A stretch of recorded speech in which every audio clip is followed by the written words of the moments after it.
Hello everybody, welcome to a brand new series of videos. This is going to be called, well, working title is Who I Rank 5 This Week and Why, but I'm going to be going on to older champions I have already ranked up because I don't do rank up videos, but I want to start putting them out. However though, I want to put a new narrative and spin on it and kind of give more information as to why I've ranked them up, because yes, I can go I've ranked this champion up and here's some gameplay, but I want to give more specifics as to why it's replaced some champion for whatever reason, why I believe in an awakening of this champion, the signature improvement and other elements as well. It gives a bit more to you from a video than just going I ranked up a champion, here's some gameplay and done. And currently, whilst I've been recording this video, I kind of thought, well, let's just go by what the voting is. So I just put out this little poll for people just to find out where people and how people want to see this type of stuff in replacement to the What If series. And not to say that I'm completely done with the What If series, I just feel that it may be better to kind of go back to basics, but as well give a bit more, especially for new players and also people that are kind of finding out like why I should rank up a certain champion, what's Rich ranked up, and what's the reasons behind it. So what has been my current problem and what champion has been that solution? My current problem has been the Cavalier difficulty. And this has happened in two particular quests, mainly with the nodes. This is the second month that we've had the new nodes kind of like put into game. And there's two instances where science-based champions and also a need for a champion that has the slow debuff or can interact with evade abilities is really needed. The main thing that's really been frustrating me is contagion. So contagion is that whenever the defender is struck or blocks an attack, there's a 30% chance to inflict the attacker with a poison debuff, dealing 100% of the defender's modified attack as direct damage over 10 seconds.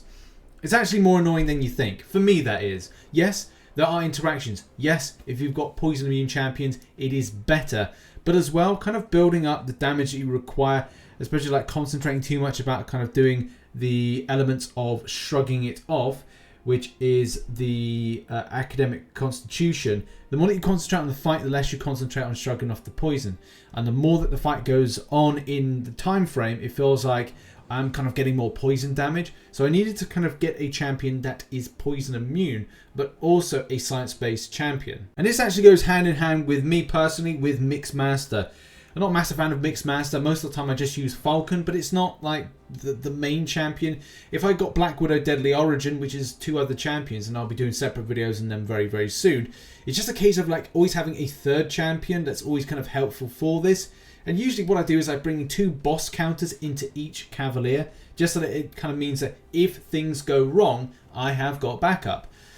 So, which champions are going to be the best, or which champion is the best for those two scenarios that I have these problems with? The current champion dealing with a lot of my evade-based frustrations is Sorcerer Supreme. It's an amazing champion and pretty fun. It's actually, in my opinion, one of the best ones to take on the mystic side of things of Cavalier, making it a lot easier to interact around with a node. It has the ability to have the improvement of the prowess from the node interaction, the global node that is, but also has that start in a slow debuff and can refresh pretty well for that.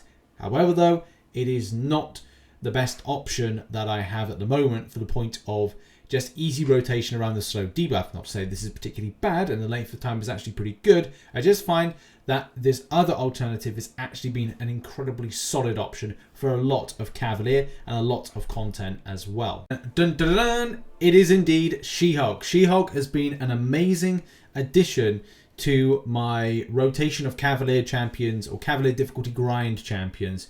Before, I haven't really had any interest to rank her up because it didn't really facilitate any kind of need, but it is a great champion. I'm not going to like just dismiss this champion. It's great.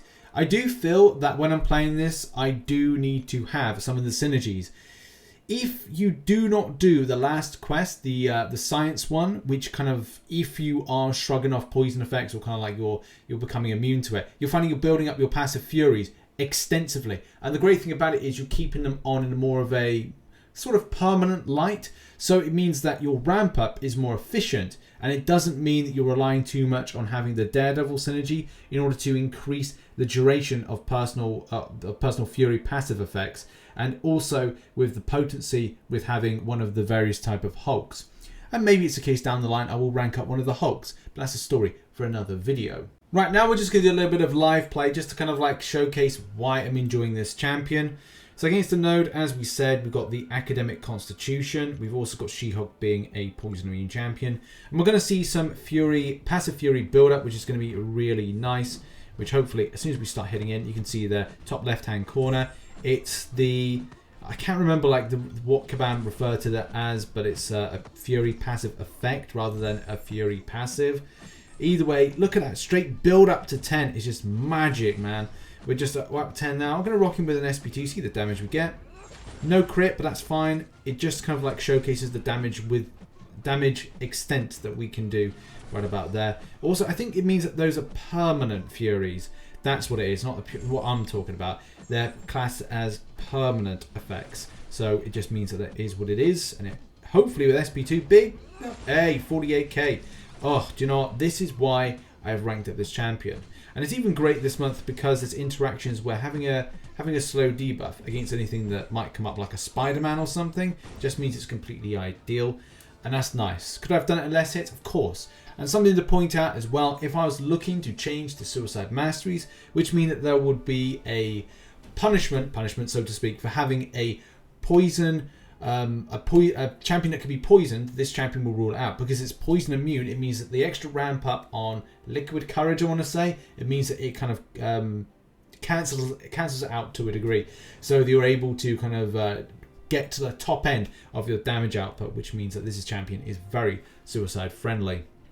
And it's great to really look around just quickly and see like what is there, what's about, what maybe that would have like an evade to it that I could kind of like work in quite nicely. Either way, unstoppable as well.